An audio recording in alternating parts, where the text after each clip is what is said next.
नमस्कार। भाग्य चक्र में आप सबका बहुत बहुत स्वागत है। मैं हूं प्रवीण मिश्र और हमारे साथ हैं पंडित शैलेंद्र पांडे जी। पंडित जी, आपका भाग्य चक्र में बहुत बहुत स्वागत है। नमस्कार। आज का कार्यक्रम बहुत खास है। आज हम पंडित जी से जानेंगे कि सीढ़ियों का हमारे जीवन में क्या महत्व है। हम सबके घर में सीढ़ियाँ होती हैं, ये किस तरह से हमारे किस्मत को प्रभावित करती हैं। तो सीढ़ियाँ बहुत महत्वपूर्ण चीज़ है। वास्तुशास्त्र के अंतर्गत सीढ़ियों के बारे में विस्तार से वर्णन मिलता है। पंडित जी से आज इस बारे में समझेंगे। वास्तुशास्त्र में सीढ़ियों का बहुत महत्व बताया गया है। पंडित जी, वास्तुशास्त्र में तो है ही सीढ़ियों का महत्व, हमारे जीवन से इसका क्या संबंध है, कैसे ये हमारी किस्मत को प्रभावित करते हैं? देखिए, आज हम बात कर रहे हैं सीढ़ियों की, स्टेयर्स की। वास्तुशास्त्र में और आम जीवन में सीढ़ियों का क्या महत्व है? देखिए, सीढ़ियां जो हैं आपके घर की, ये घर की उन्नति से संबंध रखती हैं और सीढ़ियां जीवन के उतार चढ़ाव से भी संबंध रखती हैं। सीढ़ियां अगर घर के बाहर हों तो ये शुक्र से संबंध रखती हैं और अगर सीढ़ियां घर के अंदर हों तो ये मंगल से संबंध रखती हैं। वैसे देखिए, सीढ़ियों में क्या होता है, ऊपर गए नीचे आए, नीचे आए ऊपर गए, ऊपर नीचे होता है ना, उतार चढ़ाव होता है। इसीलिए सीढ़ियों का जो बेसिक संबंध है वो होता है राहु और केतु के साथ। गलत सीढ़ियां आपके घर में हैं, गलत स्टेप्स हैं, गलत जगह बन गई है तो ये जीवन में आकस्मिक समस्याएं पैदा कर देती है। और अगर गलत तरीके की सीढ़ियां हैं और गलत तरीके से आप इनका प्रयोग करते हैं तो इनके कारण बिना वजह राहु और केतु प्रभावित हो जाते हैं। और जब राहु केतु एक्टिव हो जाएंगे गलत सीढ़ियों की वजह से तो जीवन में उतार चढ़ाव शुरू हो जाएगा। अगर आप अपना घर बनाने जा रहे हैं, घर में सीढ़ियों का निर्माण करने जा रहे हैं, तो पंडित जी, जो लोग अपना घर बना रहे हैं, सीढ़ियां बनाएंगे घर में, तो उन्हें किन बातों का ध्यान रखना चाहिए? अब ये जानते हैं कि जब सीढ़ियां हम अपने घर में या ऑफिस में बनवा रहे हैं या लगा रहे हैं तो किन बातों का ध्यान देंगे? नैऋत्य कोण में सीढ़ियां सबसे ज्यादा उत्तम होती हैं। साउथ वेस्ट के कोने में, दक्षिण पश्चिम के कोने में सीढ़ियां सबसे बेहतर मानी जाती हैं। सीढ़ियों का निर्माण जो हो उत्तर से चढ़ें और दक्षिण की तरफ मुड़ें, यानी उत्तर से दक्षिण दिशा की तरफ अगर सीढ़ियां जाएं तो बहुत ही अच्छा होगा, या पूर्व से पश्चिम अगर जाएं तो भी अच्छा होगा। मुख्य द्वार के सामने ईशान कोण यानी पूरब उत्तर का कोना या आग्नेय कोण, दक्षिण पूर्व साउथ ईस्ट का कोना, यहां पर सीढ़ियां नहीं होनी चाहिए। मेन डोर के सामने अगर सीढ़ी बन गई या ईशान कोण में सीढ़ी बन गई, जीवन में लाख प्रयास कर लीजिए आप चैन से नहीं रह पाएंगे। और सीढ़ियां सिंपल, साधारण बनाने का प्रयास करिए। सीढ़ियां जितनी कम घुमावदार होंगी उतना ही अच्छा होगा। सिंपल और साधारण सीढ़ियां बेहतर होंगी। सीढ़ियां हमेशा चौड़ी होनी चाहिए। सीढ़ियों का जो फुट स्टेप है सीढ़ियों का, वो चौड़ा हो और सीढ़ियों पर लाइटिंग ठीक होनी चाहिए, प्रकाश की उत्तम व्यवस्था होनी चाहिए। सीढ़ियों पर अंधेरा मत रखिए। सीढ़ियों के नीचे बाथरूम, स्टोर या जल वाली चीजें नहीं होनी चाहिए।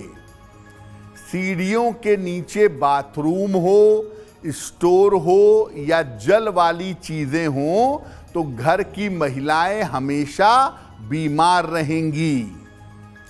और भूल कर भी सीढ़ियों के नीचे मंदिर मत बनाइए।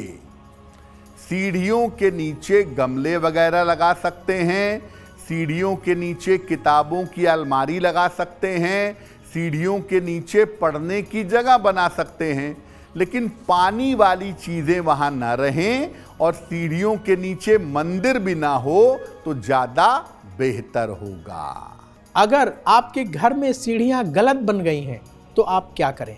पंडित जी, कई बार ऐसा होता है कि सीढ़ियाँ गलत बन जाती हैं, तो ऐसी स्थिति में हमें क्या उपाय करना चाहिए? अब ये जानते हैं कि मान लिया सीढ़ियां गलत बन गई, अब बन गई हैं, घर पूरा बन गया है, तोड़ना संभव नहीं है, तो क्या उपाय किया जाए?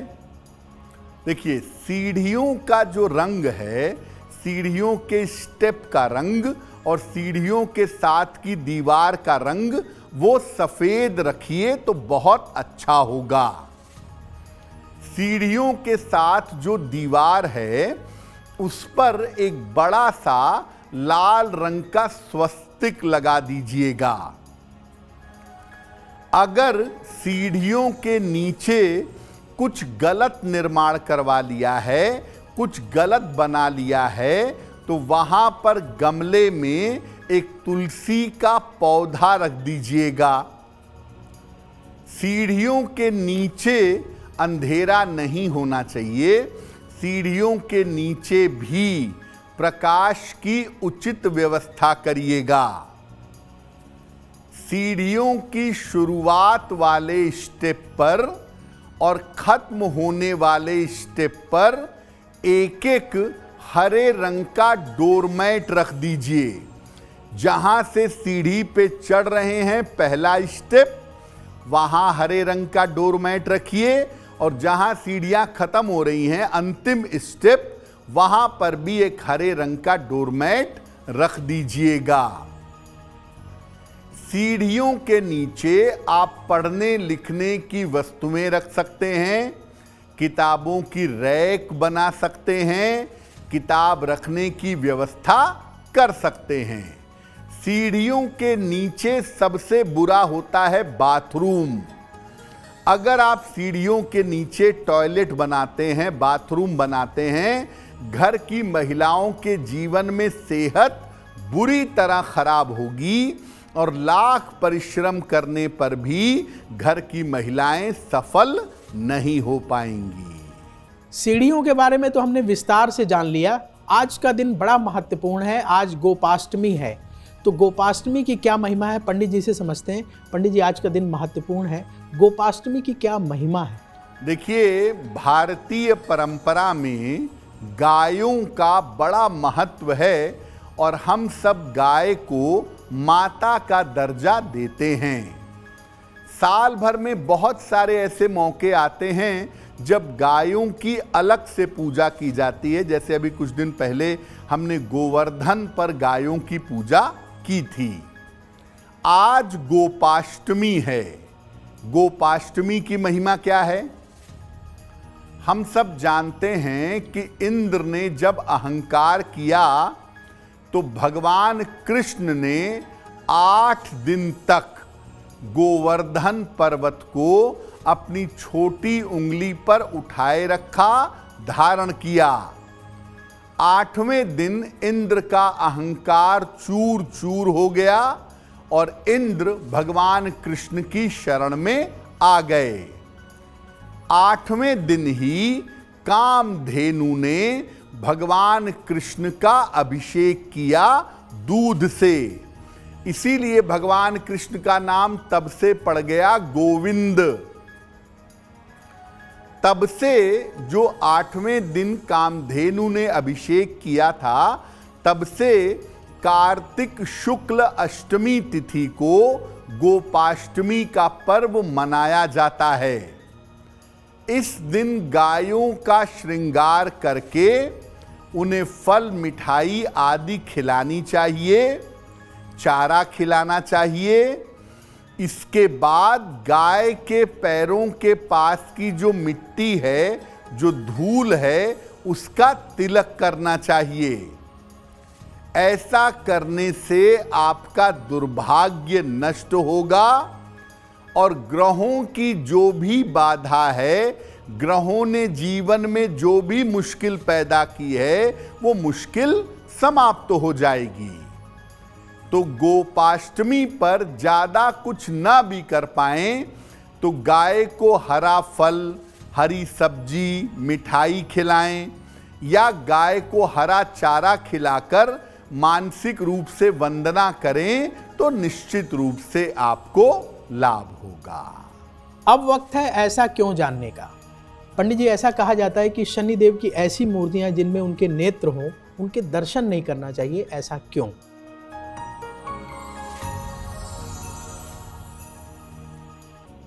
लोगों का ऐसा कहना है कि शनिदेव की जिस मूर्ति में उनकी आंखें होती हैं, ऐसी मूर्ति के सामने नहीं जाना चाहिए, ऐसी मूर्ति के दर्शन नहीं करने चाहिए। ऐसा क्यों? देखिए, ज्योतिष में ये माना जाता है कि शनि की दृष्टि जिस भाव पर, जिस ग्रह पर, जिस व्यक्ति के ऊपर पड़ती है, उसका नाश कर देती है, उसको बुरी तरह नुकसान पहुंचाती है। इसीलिए प्रैक्टिकली तो शनि की मूर्तियां बननी ही नहीं चाहिए, लेकिन लोग चूंकि बना रहे हैं तो ऐसी मूर्तियों के सामने नहीं जाइए शनि के, जिसमें शनि की आंखें हों, क्योंकि शनि की दृष्टि के सामने आप जाएंगे, आपको नुकसान हो सकता है। अगर आप मुझसे जुड़ करके अपनी समस्याओं का समाधान चाहते हैं और चाहते हैं कि आपकी समस्याओं को ज्योतिष के माध्यम से सुलझाया जाए, तो आप हमसे संपर्क कर सकते हैं, जुड़ सकते हैं एस्ट्रो तक पर।